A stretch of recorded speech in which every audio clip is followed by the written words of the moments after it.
Hello, बड़ों को प्रणाम, छोटों को प्यार। मेरा नाम है मनोज कुमार। साथियों, आज फिर आपके लिए एक बेहतरीन प्रेरणा से भरी कहानी लेके आया हूँ।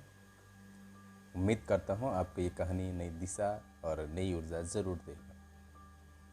बस आपसे एक आग्रह है कि कहानी को पूरा सुनें और अच्छा लगे तो औरों को भी साझा कर दीजिएगा, ताकि मुझे भी और ऊर्जा मिलती रहे ऐसी कहानियों को आप तक पहुँचाने के लिए।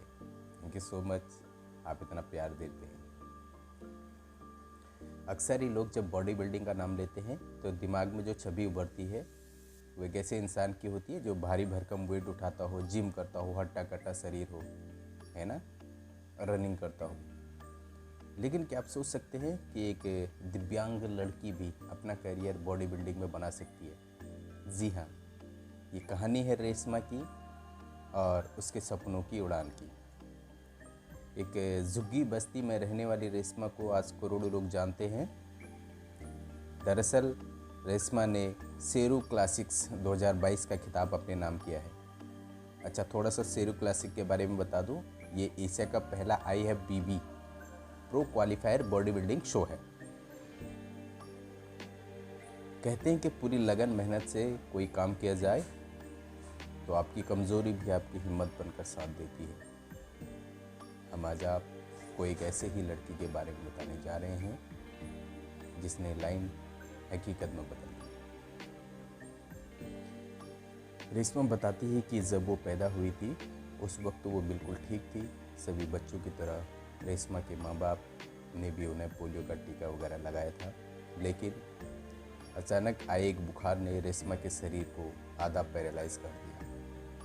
रेशमा के शरीर का दायां भाग पूरी तरह से पैरालाइज हो गया। अपने बच्चे की हालत देखकर रेशमा के माँ बाप परेशान हो गए और तुरंत उन्हें अस्पताल लेकर पहुंचे। अस्पताल में डॉक्टरों ने बताया कि रेशमा को पोलियो है।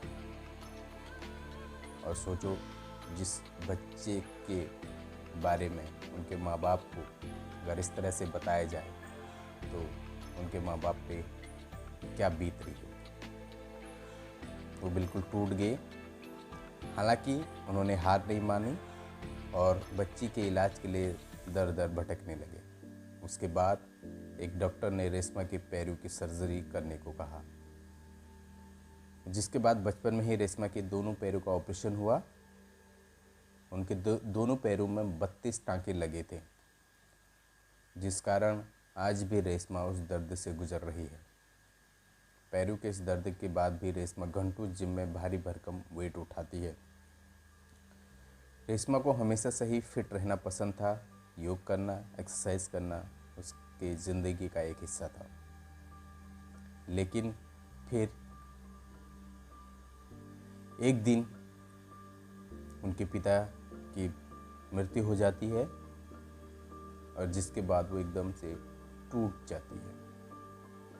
एक वक्त तो ऐसा भी आया जब रेशमा ने ये सब करना छोड़ दिया। लेकिन फिर उनकी माँ ने उन्हें फिर से उठ खड़े होकर आगे बढ़ने को कहा। रेशमा ने फिर से जिम जाना शुरू किया। जिम करते वक्त उनके दिमाग में बॉडी बिल्डिंग की बात आई। फिर रेशमा ने ऐसी प्रतियोगिताओं के बारे में जानना शुरू किया। पहले इस तरह की प्रतियोगिताएं केवल पुरुषों के लिए होती थी। रेशमा को तब शेरू क्लासिक्स 2022 के बारे में पता चला। उनको पता चला कि इस प्रतियोगिता में महिलाएं भी भाग ले सकती हैं। रेशमा ने 1.5 महीने की तैयारी करके इस प्रतियोगिता में भाग लिया।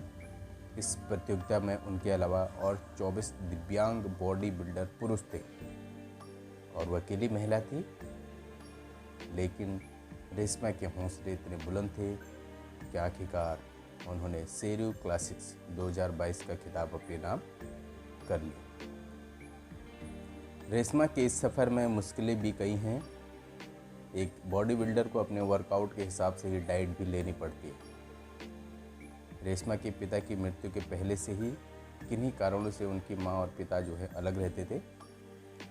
रेशमा बचपन से अपने पिता के साथ रहती थी, लेकिन अपने पिता की मौत के बाद वो अपनी माँ के साथ रहने आ गई।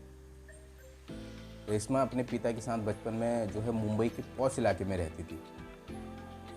लेकिन उनकी मौत के बाद हालात जो हैं काफ़ी बदल गए और वो माँ के साथ झुग्गी में रहने लगी। रेशमा जब अपनी माँ के साथ रहती तो पैसों की तंगी भी आ गई। फिर रेशमा ने जो है काम करना शुरू कर दिया। वो वक्त था जब रेशमा ऑफिस भी जाती थी और घर आकर जिम, वर्कआउट सब कुछ करती थी। हालांकि जैसे ही कोरोना आया और कोरोना ने औरों की तरह रेशमा को भी इसका खामियाजा भुगतना पड़ा और उनको नौकरी से हाथ धोना पड़ा। बिना पैसों की डाइट का ध्यान रखना मुमकिन नहीं था, पर रेशमा की माँ ने हमेशा उनका साथ दिया। मात्र 7,000 रुपये महीने कमाने वाली उनकी माँ ने उनकी डाइट का पूरा ध्यान रखा। रेशमा की सफलता का श्रेय वो अपनी माँ और अपने कोच को देती हैं। रेशमा के कोच उनके दोस्त भी हैं जिन्होंने रेशमा को ट्रेन भी किया और एक कम पैसों वाला जिम भी ज्वाइन करवाया। पैसे ना होने के कारण वो पास की जिम में नहीं जा पाती थी, इसलिए रोज़ाना 2 घंटे सफ़र करके वो दूर की जिम में जाती थी ताकि उससे थोड़े पैसे बचाए जा सके। रेशमा आज के युवाओं को ये संदेश देना चाहती है, वो युवाओं को हमेशा अपनी सेहत का ध्यान रखना चाहिए, निरंतर योग करते रहना चाहिए। इसके अलावा ज़िंदगी में आने वाली मुश्किलों से कभी पीछा छुड़ाकर भागना नहीं चाहिए। ये संदेश रेशमा हमें देती है। रेशमा कहती है कि 24 लोगों में वो अकेली महिला होकर साल 2022 का शेरू क्लासिक खिताब अपने नाम कर सकती है, तो इस दुनिया में कुछ भी असंभव नहीं है। रेशमा ने न केवल एक माह की तैयारी में ये बॉडी बिल्डिंग का खिताब जीता है, सच कहूँ तो आज रेशमा लाखों लोगों की प्रेरणा है और वो यही मैसेज देती है कि यदि मैं कर सकती हूँ तो आप क्यों नहीं। अक्सर रेशमा की माँ की तबीयत ठीक नहीं रहती है, तो उनका बस एक ही सपना है कि उनको कहीं एक अच्छा सा ट्रीटमेंट दूँ जिससे कि वो पूरी तरह से ठीक हो जाएं और उनको वो सारी सुख सुविधाएं दे सकूं जो ज़रूरी है। तो साथियों, एक छोटी सी कहानी थी रेशमा की। उम्मीद करता हूँ एक झोपड़ी से निकलकर, झुग्गी से निकलकर किस तरह से उन्होंने शेरू क्लासिक खिताब जीता, आपको बहुत कुछ सीखने को मिला होगा। और आज रेशमा की कहानी सुनकर वसीम बरेलवी जी की ये कविता ज़रूर कहना चाहूँगा और इन्हीं पंक्तियों के साथ इस कहानी को समाप्त करूँ। कहते हैं कि उड़ान वालों उड़ानों पे वक्त